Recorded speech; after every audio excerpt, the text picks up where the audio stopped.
الحمدللہ، اللہ تعالیٰ کا لاکھ لاکھ شکر ہے کہ مالک الملک نے اپنی یاد کی توفیق اور موقع عطا فرمایا۔ لاکھوں اور کروڑوں درود حضرت محمد مصطفیٰ صلی اللہ علیہ وآلہ وسلم پر، جن کے فعل مالک الملک نے یہ مہربانی عطا فرمائی۔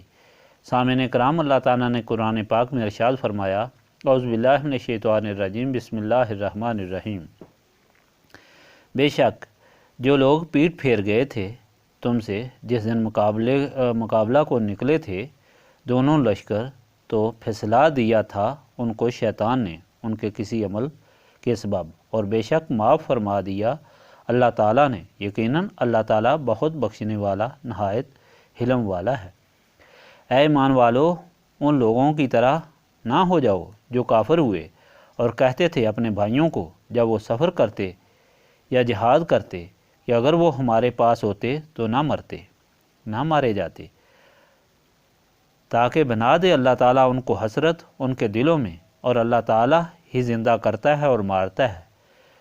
اور اللہ تعالیٰ جو کچھ تم کرتے ہو اسے خوب دیکھ رہا ہے۔ اور اگر واقعی تم قتل کیے جاؤ راہ خدا میں یا تم مر جاؤ تو اللہ تعالیٰ کی رحمت اور بخشش بہت بہتر ہے اس سے جو وہ جمع کرتے ہیں، اور اگر تم مر گئے یا مارے گئے تو اللہ تعالیٰ کے حضور جمع کیے جاؤ گے۔ پچھلی مرتبہ آپ نے اللہ تعالیٰ کا فرمان سنا تھا کہ جب اطاعت رسول صلی اللہ علیہ وآلہ وسلم میں لغزش آنے سے اہل ایمان پر مصیبت نازل ہوئی اور ان کو شکست ہوئی اور غم کی انتہا ہو گئی، مال بھی سارا ضائع ہوا، کثیر اصحاب شہید ہوئے اور حضور پاک صلی اللہ علیہ وآلہ وسلم زخمی ہوئے، ان کے شہید ہونے کی خبر پھیلی جس سے عاشقان رسول کے لیے قیامت برپا ہو گئی، اور حضور پاک صلی اللہ علیہ وآلہ وسلم کے بلانے پر شمع محمدی کے پروانے جمع ہو گئے اور اپنی جانوں کے نذرانے اپنے آقا کے سامنے اس طرح پیش کیے کہ تاریخ میں بے مثال ثابت ہوئے اور قیامت تک بے مثال رہیں گے۔ لیکن ایسے موقع پر منافقین کے دلوں کا حال بھی ظاہر ہوا، جو جانوں کو بچانے کے لیے ادھر ادھر بھاگ رہے تھے اور اللہ تعالیٰ اور اس کے رسول صلی اللہ علیہ وآلہ وسلم کے شکوے کر رہے تھے۔ ایسی حالت میں اللہ تعالیٰ نے فرمایا دونوں کو مخاطب کر کے کہ اب اللہ تعالیٰ کے رسول صلی اللہ علیہ وآلہ وسلم پر قربان ہونے والوں، یہ مصیبت اور غم پر غم آنے کی وجہ تمہیں بڑی سے بڑی مصیبت کے لیے تیار کرنا تھا، اور تمہارے درجات ایسے بلند کر دینے تھے کہ رہتی دنیا کے لیے روشنی کے مینار بن جائیں، کیونکہ یہ نسبت رسولی کی آزمائش بھی تھی اور تمہارے قلوب کی صفائی بھی تھی۔ اور اے منافقو، تمہارے دل کی حالت بھی ظاہر ہو گئی، تمہیں اللہ تعالیٰ کے رسول صلی اللہ علیہ وآلہ وسلم اور اسلام سے محبت اور نسبت نہیں، بلکہ اپنے جانوں کی فکر ہے اور لالچ ہے۔ تمہارا یہ خیال باطل ہے کہ اگر تم میدان میں نہ آتے تو نہ مارے جاتے، اگر تقدیر میں تمہارا مارا جانا لکھا گیا تھا تو ضرور ایسا ہی ہوتا، تم دنیا میں بھی گھاٹے میں رہے اور آخرت میں بھی گھاٹے میں رہو گے، یہ اس لیے کہ تم نے بجائے اطاعت رسول صلی اللہ علیہ وآلہ وسلم کے نافرمانی کا ارتکاب کیا، اور یہ اس وجہ سے کہ تمہیں نسبت رسولی صلی اللہ علیہ وآلہ وسلم حاصل ہی نہ تھی، اور جن کو نسبت رسولی صلی اللہ علیہ وآلہ وسلم حاصل تھی انہوں نے اطاعت رسول صلی اللہ علیہ وآلہ وسلم میں زندگیاں قربان کر دیں اور اللہ تعالیٰ کا بھروسہ نہ چھوڑا۔ غرض احد کی جنگ کی یہ حالت عجیب تھی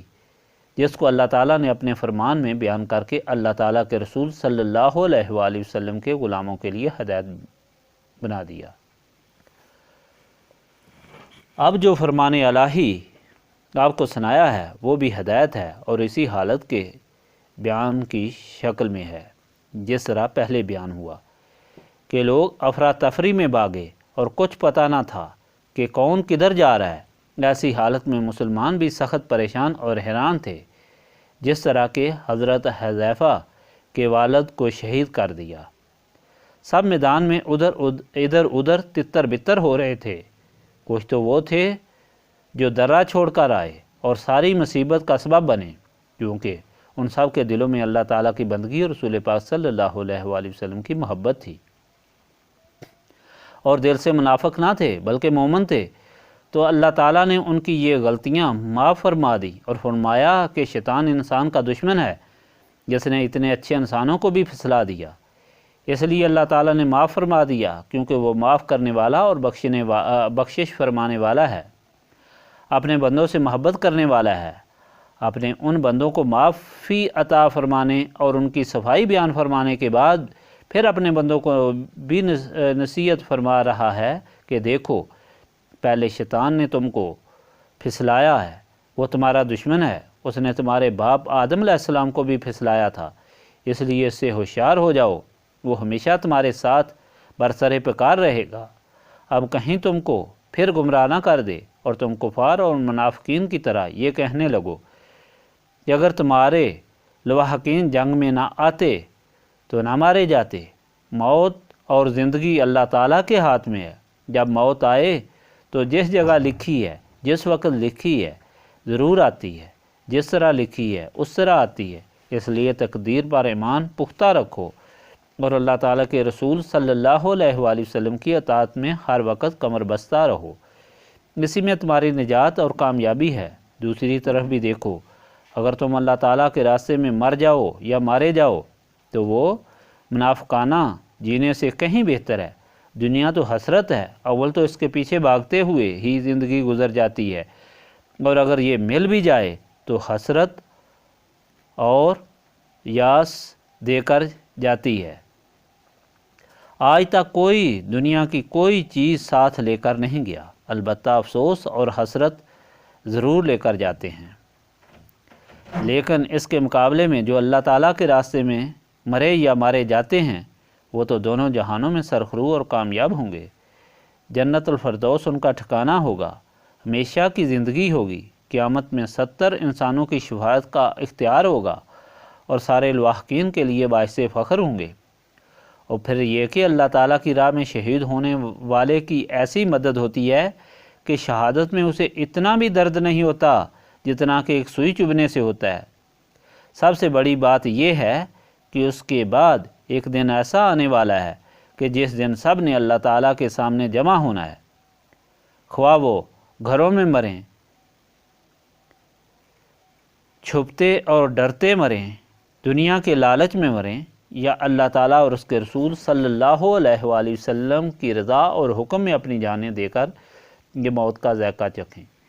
پھر اس دن کیا حال ہوگا دونوں طبقوں کا، ایک وہ جنہوں نے اللہ تعالیٰ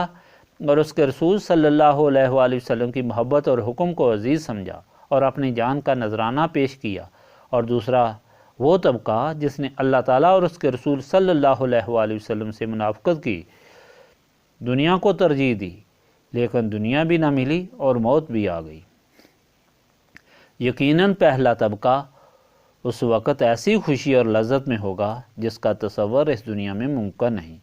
اور دوسرا طبقہ اس ذلت اور رسوائی میں ڈوبا ہوگا جس کا اب اندازہ نہیں ہو سکتا۔ اس لیے اللہ تعالیٰ نے دونوں جہانوں کی رسوائی سے بچنے اور دونوں جہانوں کی عزت حاصل کرنے کے لیے احد کے تاریخی واقعہ کو بیان فرما کر اپنے بندوں کی ہدایت کا سامان عطا فرمایا،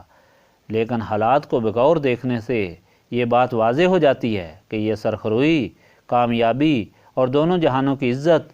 اللہ تعالیٰ پر بھروسہ سے ملتی ہے، اور اللہ تعالیٰ پر بھروسہ رسول پاک صلی اللہ علیہ وآلہ وسلم کی اطاعت سے حاصل ہوتا ہے، اور رسول اللہ صلی اللہ علیہ وآلہ وسلم کی اطاعت نسبت رسولی صلی اللہ علیہ وآلہ وسلم سے ہی ممکن ہے، جس کی وجہ سے خوف، لالچ اور دنیا کی محبت سے انسان آزاد ہو کر سلامتی ایمان سے زندگی گزارتا ہے۔ یہی وجہ ہے کہ یہاں نسبت رسولی صلی اللہ علیہ وآلہ وسلم کی تبلیغ کی جاتی ہے اور اسے حاصل کرنے کے لیے یاد الہی کرائی جاتی ہے، کیونکہ نسبت رسولی صلی اللہ علیہ وآلہ وسلم صاف سینوں کو ملتی ہے اور اللہ تعالیٰ کی یاد سے سینے صاف ہوتے ہیں۔ استغفر اللہ العظیم الذی لا الہ الا هو الحی القیوم واتوب الیہ۔ استغفر اللہ العظیم الذی لا الہ الا هو الحی القیوم واتوب الیہ۔ استغفر اللہ العظیم الذی لا الہ الا هو الحی القیوم واتوب الیہ۔